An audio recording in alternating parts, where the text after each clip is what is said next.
Hallelujah, praise the Lord, praise the Lord.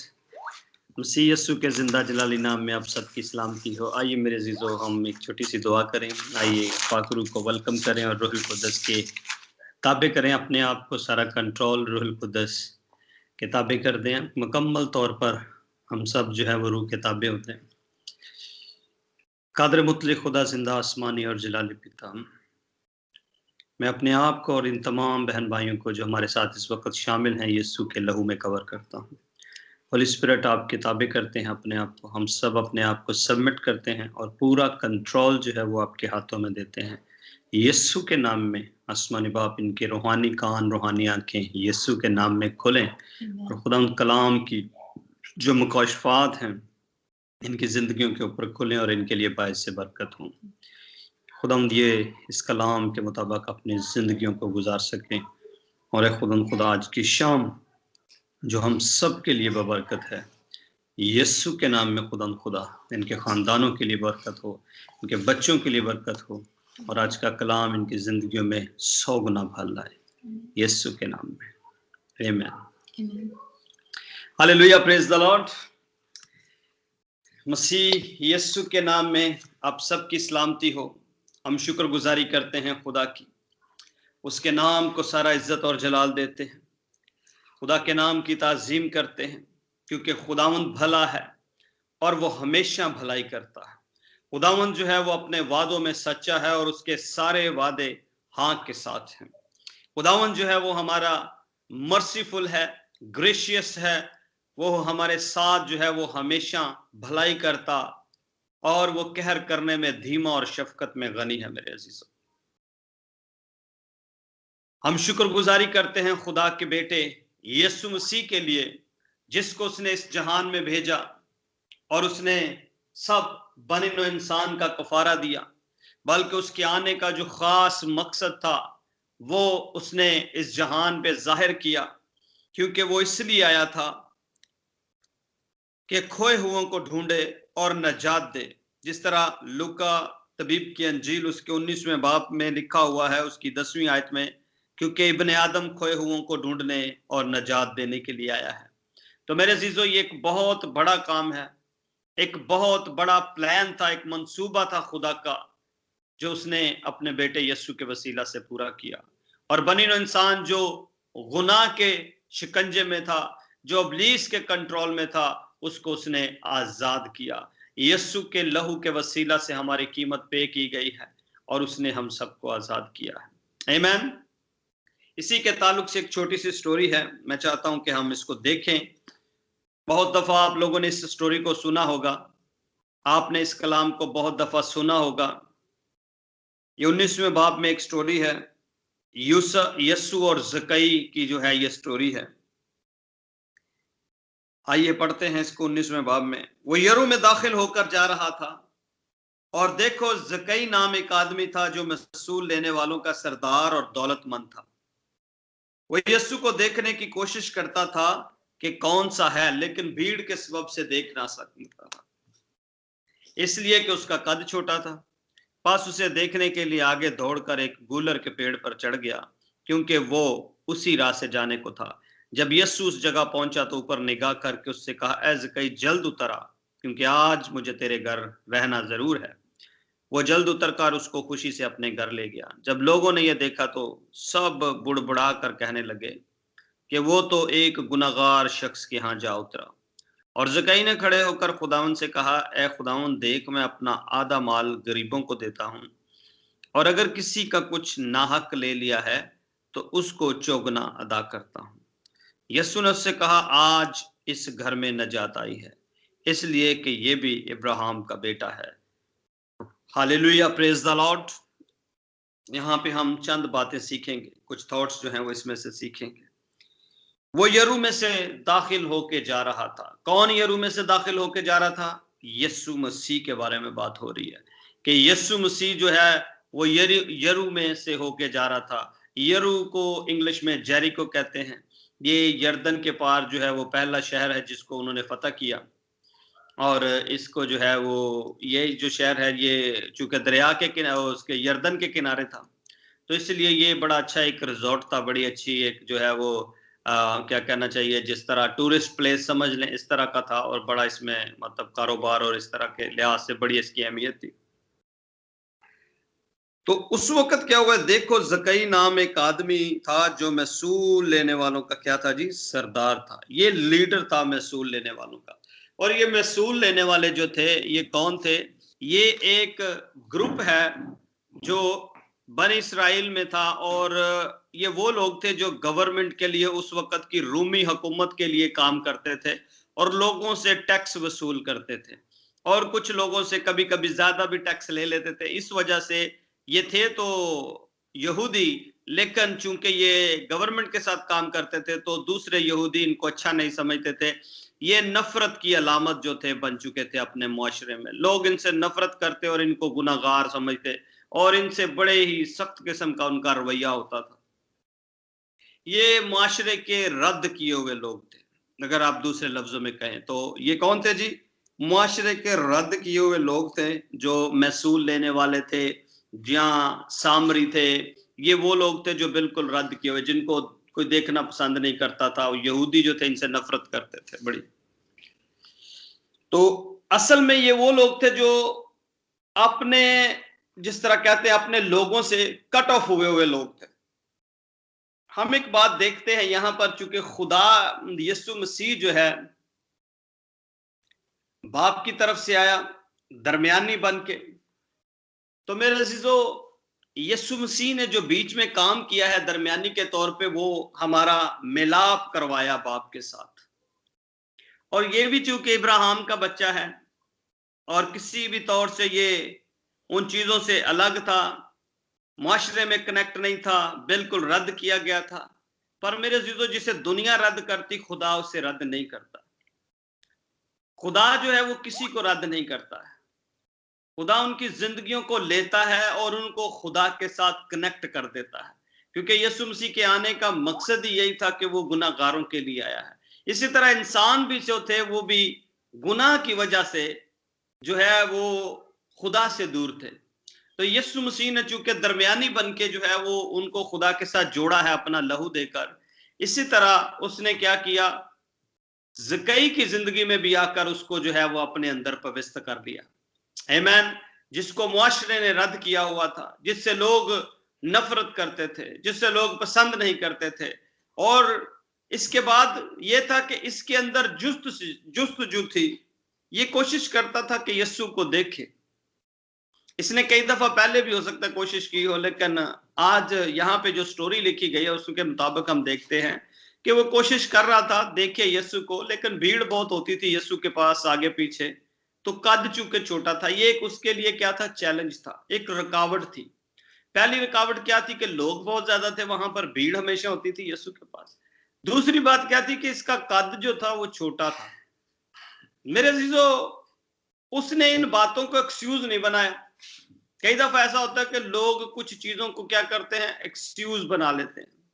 कुछ बातों को क्या करते हैं, बहाना बना लेते हैं कि आज ये प्रॉब्लम है, आज मेरी तबीयत ठीक नहीं है, आज मुझे ये मसला है, मैं दुआ नहीं कर सकता, मेरी कमर में दर्द है, मेरे बाजू में दर्द है, आज मैं थक बहुत गया हूं, मैंने काम बहुत कर लिया है। लेकिन इसमें लिखा है कि वो यीशु को देखने की कोशिश करता था। यानी उसने कोशिश में क्या की, सुस्ती नहीं की। बाइबल में लिखा हुआ है कि कोशिश में सुस्ती ना करो। अगर आप सुस्ती नहीं करेंगे तो आप जिस चीज को हासिल करना चाहेंगे वो हो जाएगी। क्यों? क्योंकि मेहनत जो है वो जरूर फल पैदा करती है।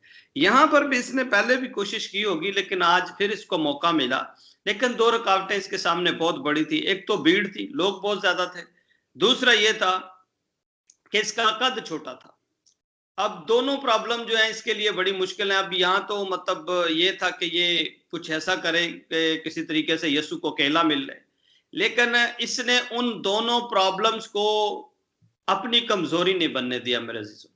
उसने उन रुकावटों को उनके ऊपर गालिब आया, उनको उसने पार किया, उनके लिए उसने स्ट्रेटेजी बनाई। उसके लिए उन्होंने सोचा मैं क्या कर सकता हूं ऐसा कि मैं इन रुकावटों के ऊपर काबू पा सकूं। तो क्या किया उसने, भीड़ में से देखना चाहा लेकिन नहीं देख पाया। पर मैं आपको ये बताना चाहता हूं कि आपकी जिंदगी के अंदर कोई भी रुकावट जो है वो यीशु तक पहुंचने से आपको रोक नहीं सकती। यीशु से मोहब्बत करने से रोक नहीं सकते। जिस तरह पौलुस रसूल लिखता है कि कौन सी चीज है हमें यीशु की मोहब्बत से जुदा कर सकती है? कौन सी चीज ऐसी है?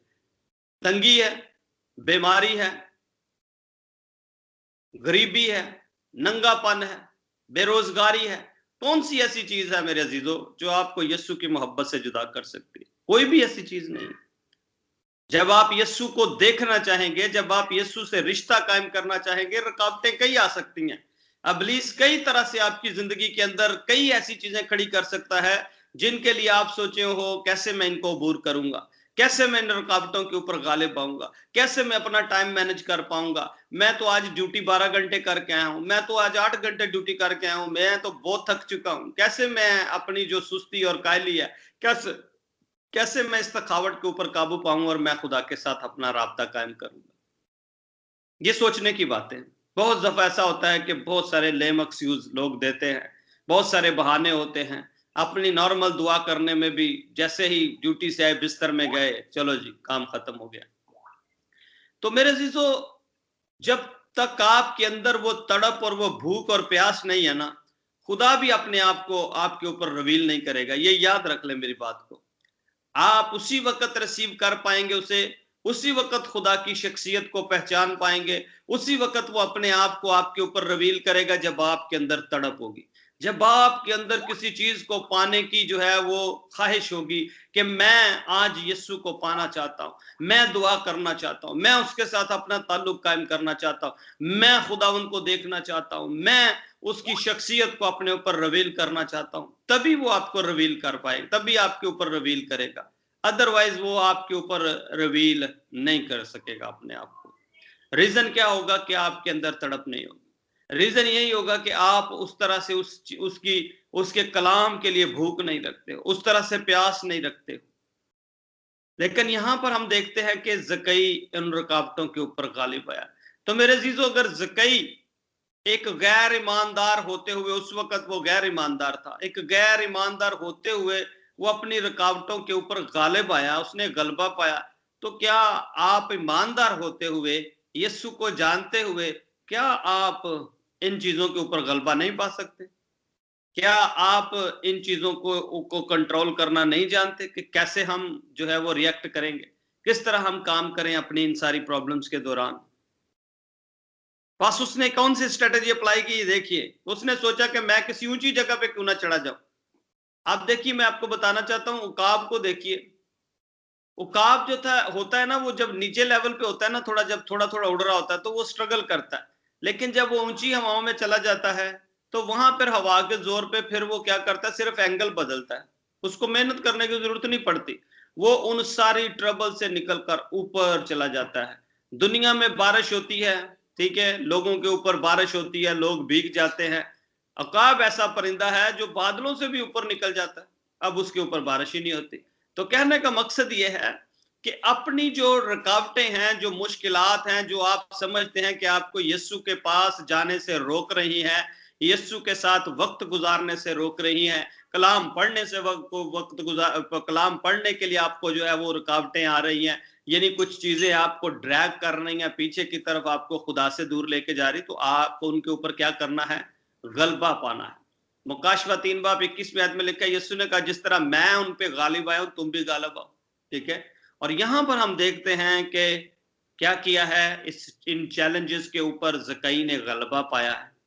और वो क्या किया, भाग के आगे जाके दरख्त पे चढ़ गया, गूलर के पेड़ के ऊपर, और वहां पर चढ़कर वो यीशु का इंतजार करने लगा। इमेजिन करें कि उसने ये नहीं सोचा कि लोग मुझे क्या कहेंगे। हम सबसे पहले यही बात सोचते हैं, यार अगर मैं ऐसा करने लगा तो लोग क्या कहेंगे, अगर मैं बाइबल पकड़ के चर्च जाऊंगा तो लोग मुझे देख के क्या कहेंगे, मुझे तो शर्म आएगी बाइबल उठाते हुए कि मैंने भाई बाइबल पकड़ी हुई है। कई दफा लोग मुझे मजाक करेंगे, वो लो जी है, अब जी वो दुआ करने लगा, चर्च जाने लग गया। कई दफा ऐसी सोचें आती हैं। आप किसी से खुदा की बात करेंगे तो वो आगे से कहेगा, लो जी उन्हें बहुत खुदा दियां गल्लां करदा, ठीक है। तो क्या करेंगे आप? घबराएंगे, लोगों से, हालात से घबराएंगे, लोगों की सोचों से आप जो है वो घबराएंगे और आप डर में रहेंगे। आप उनसे बात नहीं कर पाएंगे, आप कहेंगे कि नहीं रहने दो, आज मैं छोड़ दो यार, थोड़ा हेजिटेट होता हूं, मतलब मतलब फील होता है कि इससे ना ही बात करूं। मेरे अजीजों, ज़कई को देखे, उसने कोई शर्म नहीं की, ठीक है। उसने किसी किस्म का डर और खौफ महसूस नहीं किया, हेजिटेशन महसूस नहीं की, और भाग के जाके क्या हो गया, दरख्त पे चढ़ गया। और इसका स्टेटस चेक करें, ये लीडर है, महसूल लेने वालों का सरदार है, ठीक है, महसूल लेने वालों का सरदार है। लेकिन क्या किया इसने, ये अकेला ही गया। और एक चीज और भी देख लें, ये इसके अंदर कितनी खालसपन है। ये चाहता तो यीशु को शागिर्द भेजता, अपने नौकर भी भेज सकता था, क्योंकि ये सरदार था, तो कहता कि जाओ जरा यीशु से मेरी बात करो, जाओ मेरी जगह पे यीशु को आगे यानी भेजो, मतलब किसी को भेज दो, ठीक है। तो मेरे जीजो ये कर सकता था, इसके पास लोग थे, इसके पास सारा कुछ था, ये इस्तेमाल कर सकता था उन लोगों को। अगर चाहता तो अपने नौकरों को भेजता, लेकिन इसने नौकरों को नहीं भेजा, बल्कि ये खुद यीशु को देखने आया। क्यों? क्योंकि ये हकीकत में सच्चाई का मुतलाशी था शख्स, इसके साफ दिल के साथ ये सच्चाई को ढूंढ रहा था, यानी यीशु मसीह को ढूंढ रहा था कि ये एक सच्चा इंसान है, ये एक ऐसा इंसान है जो गुनाहगारों को भी एक्सेप्ट करता है, जो उनसे प्यार करता है, जो उनको भी वक्त देता है। मेरे अजीजों, ये उनसे नफरत नहीं करता था, यीशु मसीह गुनाहगारों से नफरत नहीं करता था, उनको धुदकारता नहीं था, उनको रद्द नहीं करता था। ये वो लोग थे जिनको मुआशरे ने रद्द किया, पर यीशु ने इन्हें रद्द नहीं किया। इसलिए इसके दिल में ये बात थी कि मैं खुद इसको ढूंढ, चाहता तो किसी और को बेच सकता था, चाहता तो किसी और को कह सकता था, लेकिन उसने ऐसा नहीं किया, बल्कि वो खुद गया। और जब रुकावटें सामने आई हैं तो उनको दूर करने के लिए गूलर के पेड़ पे चढ़ गया। उसने ये भी नहीं सोचा लोग मुझे मजाक करेंगे, लोग मेरे ऊपर हंसेंगे कि यार ये देखो ये बंदा उसके ऊपर चढ़ा हुआ है, ठीक है। उसने ये भी नहीं सोचा कि मुझे लोग बुरे नाम से पुकारना शुरू कर देंगे। उसने किसी चीज की परवाह नहीं की, उसने दुनिया की तरफ देखा ही नहीं। अगर आप भी मेरे अजीजों दुनिया पे निगाह रखेंगे और दुनिया को खुश करेंगे ना, आप कभी भी खुदा में आगे नहीं बढ़ पाएंगे। पौलुस रसूल कहता है, अगर मैं लोगों को खुश करता तो मैं खुदा का बंदा ना होता। इसलिए याद रखें कि अगर आप लोगों को खुश करेंगे, लोगों की परवाह करेंगे, तो आप कभी भी खुदा के साथ उसकी मर्जी के मुताबिक नहीं चल सकते, क्योंकि आप लोगों को खुश करने का सोच रहे हैं। आपकी जिंदगी में यह है कि मैं लोगों को किसी तरीके से खुश कर लूं, ठीक है। लोगों की फिक्र और परवाह आपको खाती जाएगी, हर काम आप लोगों को देख के करेंगे। अच्छा फलां ये कहेगा, फलां ये ना कह दे, फलां कहीं ये ना कह दे कि मैं दुआ कर रहा हूं, कहीं ये ना कह दे मैं हाथ में बाइबल लेके चर्च जा रहा हूं। ये सारी बातें जो हैं, ये मेरे अजीजों, ये लेम एक्सक्यूजेस हैं और दुनियादारी की बातें।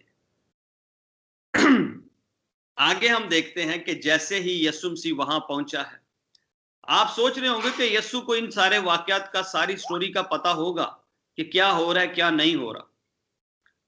और जैसे ही यीशु जाता है दरख्त के नीचे, फौरन ऊपर देखता है यीशु मसीह और इसको क्या कहता है, नीचे बुलाता है, ज़कई नीचे उतरा, आज मुझे तेरे घर रहना जरूर है। ये सिर्फ यीशु को देखना चाहता था, ये सिर्फ मुश्ताक था देखने का, पर यीशु ने कहा नहीं, मैंने तेरे घर जाना।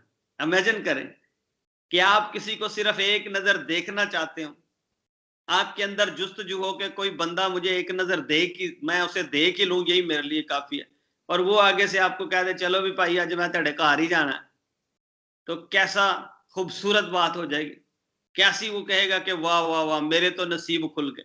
अब यहां पर भी देख लें, ज़कई सोचता होगा कि मैं तो यार सिर्फ देखने ही आया था इस बंदे को, लेकिन इसने तो मेरे दिल की बात कह दी, ये तो मेरे घर जाने को तैयार हो गया। लेकिन मेरे अजीजों, जो वहां पर दूसरे लोग खड़े थे, जो वहां पर फकी फरीसी और शरा के आलम, जो अपने आप को बहुत राइटियस, बहुत रास्तबाज और पाक और साफ समझते थे, सब के सब यीशु पे बुड़बुड़ाने लगे और कहने लगे कि ये तो गुनाहगार शख्स के जहां उतरा है।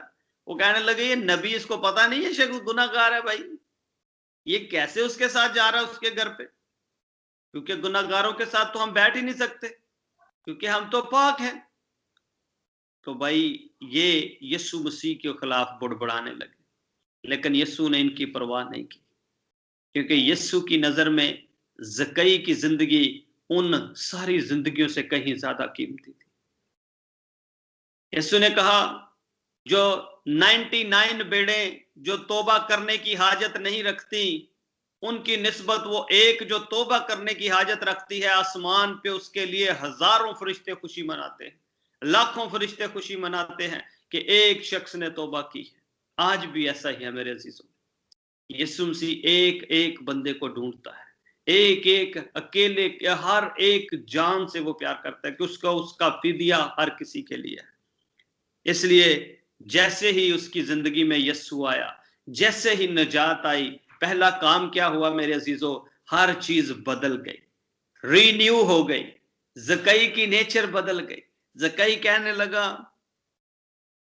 खुदावन, और जकई ने खड़े होकर खुदावन से कहा, ए खुदावन देख मैं अपना आधा माल गरीबों को दे देता हूं। पहला काम उसने क्या किया, दौलत को निकालना शुरू कर दिया।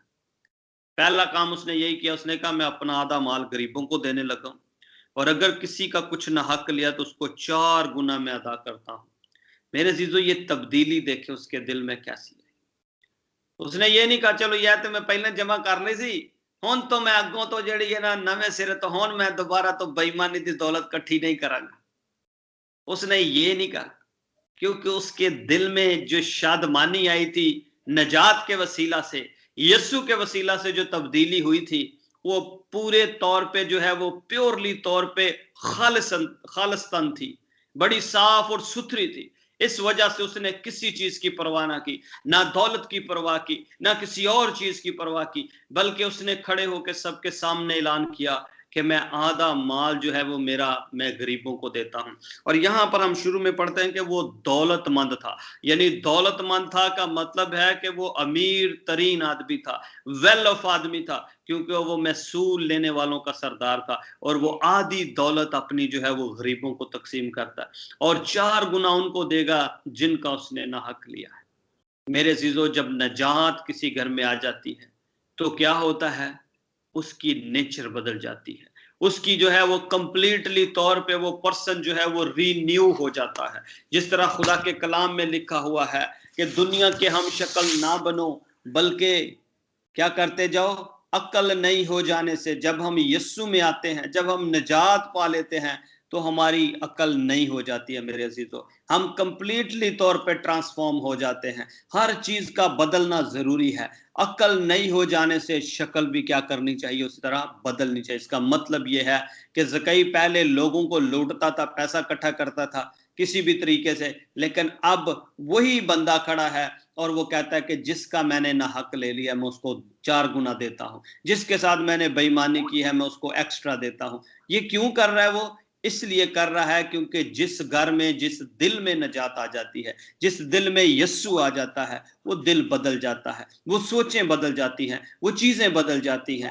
आपको मैंने लास्ट टाइम बताया था कि यीशु मसीह जब सदरक मिसक अबदनजू को आग में फेंक दिया गया तो वहां पर 3 फेंके थे, चौथा उसमें वहां मौजूद हुआ, और चौथे ने क्या किया, उसने आग की नेचर को बदल दिया। आग की नेचर क्या है जी? जलाना, भस्म करना, राख करना।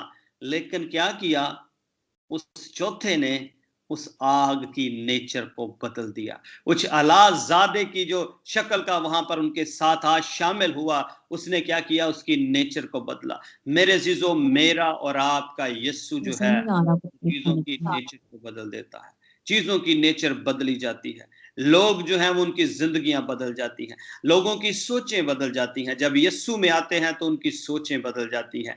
और ये याद रखें कि जो इस वक्त यीशु में मौजूद हैं, जो यीशु के साथ चल रहे हैं, जरूर है कि उनकी सोचें लाजमी तौर पे बदलें। ये ज़कई से हम लेसन सीखते हैं, ये ज़कई से हम सीखते हैं कि किस तरह उसकी जिंदगी बदली और उसकी सोचें बदल गई। इसी तरह आपकी जिंदगी और आपकी सोचें मेरे अजीजों बदल जानी चाहिए, कलाम के मुताबिक होनी चाहिए। ज़कई एक सच्चा खुदा का मुतलाशी था, इसलिए वो क्या कर रहा था, वो खुदा को ढूंढ रहा था, वो मेहनत कर रहा था, स्ट्रगल कर रहा था, और एक वक्त आया जब उसने यीशु को पा लिया। तो मेरे अजीजों, आप भी इस वक्त अगर स्ट्रगल कर रहे हैं, अगर आपके सामने चैलेंजेस है, मेरे अजीजों, आप उन चैलेंजेस की परवाह ना करें, लोगों की परवाह ना करें कि लोग क्या कहेंगे। आप अपना ताल्लुक, अपना रिलेशनशिप यीशु के साथ कायम करें, उसको अपने घर ले जाएं, उसको अपने मोहल्ले में ले आएं, उसको अपने मुल्क में ले आएं, खुदावंद हर चीज की नेचर को बदल देगा।